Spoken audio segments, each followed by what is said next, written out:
When World War II erupted, armies quickly realized that human soldiers alone could not manage the demands of modern warfare. Communication lines were fragile, scouts risked enemy fire, and guard posts were constantly vulnerable. Into this gap stepped the dogs, over 18,000 of them enlisted as soldiers, trained and deployed across the European and Pacific theaters. The US Army formally established the Canine Corps in 1942. Across the Atlantic, the British War Dog program recruited thousands more, seeing their canines as both practical tools and morale boosters. These dogs were trained to carry messages across battlefields, detect mines, guard prisoners, and protect supply lines. Often they moved through mud, rain, and gunfire with courage that rivaled any human soldier. The value of war dogs extended beyond the battlefield. They comforted traumatized soldiers, alerted them to danger, and sometimes simply reminded men of home. These silent warriors demonstrated that sometimes the smallest soldiers could save the most lives and leave the biggest mark on history. Not every dog was suited for war. Breeds were carefully chosen for intelligence, stamina, and courage under fire. German Shepherds became the backbone of the Canine Corps due to their loyalty, trainability, and keen senses. Belgian Malinois were prized for speed and agility, Dobermans for tenacity and strength. Even mixed-breed dogs occasionally passed the rigorous tests if they showed the right temperament. Puppies destined for the battlefield underwent extensive evaluation. Trainers observed their reactions to loud noises, gunfire, smoke, and obstacles. Fearless and obedient dogs moved forward. Timid ones were retired or reassigned. Selection alone could take months, and it determined whether a dog would survive combat. Handlers often had to form immediate bonds with their dogs. The relationship between soldier and canine was crucial. Trust could mean life or death in the chaos of battle. Handlers quickly learned that the right breed and temperament could multiply a unit's effectiveness, giving them eyes, ears, and instincts beyond human limits. Once selected, dogs entered grueling training programs. They learned to obey commands under extreme stress. Gunfire, explosions, and artillery blasts were simulated to condition them to stay calm. Dogs practiced crossing trenches, climbing over debris, and navigating forests or urban rubble. Some were trained to carry messages on their backs, sprinting miles across dangerous territory to deliver life-saving orders. Handlers trained alongside the dogs, often living, eating, and sleeping with them. This bond was critical. Soldiers learned the subtleties of hand signals, whistles, and soft voice commands, which allowed dogs to operate silently on reconnaissance missions. Specialized training also included scent work. Dogs learned to detect mines, hidden ammunition, and even disguised enemy positions.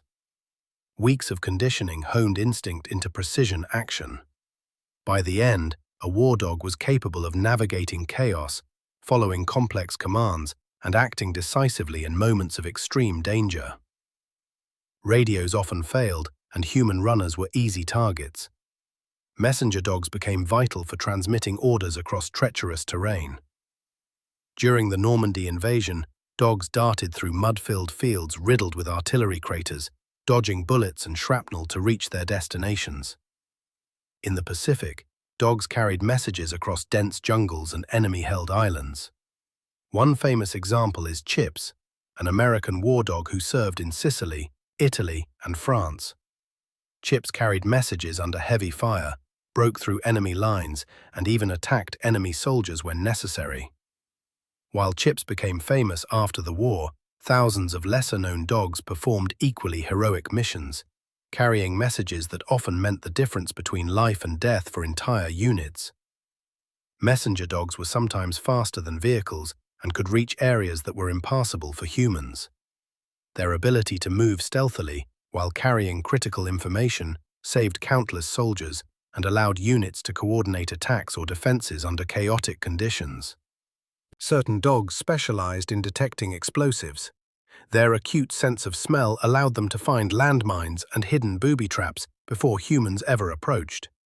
During the Normandy campaign, dogs patrolled ahead of infantry units, sniffing for danger in beaches and hedgerows. Soldiers followed closely, knowing a single bark or alert could prevent catastrophe. Detection dogs were also used in the dense jungles of the Pacific. They located hidden explosives on islands like Guadalcanal and Iwo Jima, preventing ambushes and clearing safe paths for advancing troops. Each successful alert saved lives and preserved critical supply lines. Dogs were trained to freeze when detecting danger, giving soldiers time to act and avoid injury. Their service in mine detection inspired modern explosive sniffing dog programs, showing that the wartime experience of these dogs created lasting innovations in both military and civilian safety operations. Dogs were also used as sentries to guard camps, ammunition depots, and hospitals. Their senses surpassed human vigilance, alerting soldiers to enemy infiltrations, sabotage, or approaching units. A low growl, a sudden bark, or even tense body language was enough to prevent surprise attacks at night. Soldiers quickly learned to trust their sentries implicitly. Dogs could detect intruders invisible to human eyes, and their instincts often worked faster than any alarm system. In many cases, dogs saved entire encampments by raising the alarm before an attack could occur. These sentry dogs were assigned permanent handlers, and their loyalty was unmatched. Many soldiers credited the dogs with keeping them alive through long nights of watch duty under threat of sniper fire and enemy sabotage. Some dogs were trained for direct combat.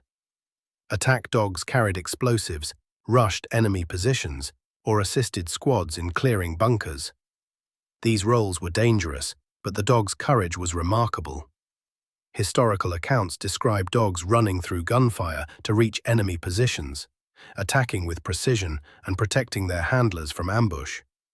One documented instance involved a Belgian Malinois named Smoky in the Pacific, who carried messages and cleared obstacles for soldiers under fire. Stories like these, though rare, became legendary among troops and demonstrated the incredible versatility of canine soldiers. Heroism did not go unnoticed. In Britain, the Dickin Medal, known as the Victoria Cross for animals, was awarded to dogs who demonstrated extraordinary bravery. Recipients included messenger dogs, mine detectors, and guard dogs who saved multiple lives under fire. In the US, canine units were formally recognized with unit commendations. Although public acknowledgement was limited, the contributions of these animals were meticulously documented in military reports. Handlers often credited their dogs with personal survival, and the bonds formed between soldier and canine became a lifelong memory of courage and loyalty. After the war, many dogs returned home with their handlers. Others were assigned to police forces, search and rescue teams, or service programs. The training and experiences of these war dogs laid the foundation for modern military and service canine programs. Veterans remembered their dogs as more than tools. They were companions, soldiers, and friends. The lessons learned from these four-legged warriors helped shape civilian safety and emergency response programs for decades, cementing the legacy of the Canine Corps worldwide. 18,000 dogs served in World War II.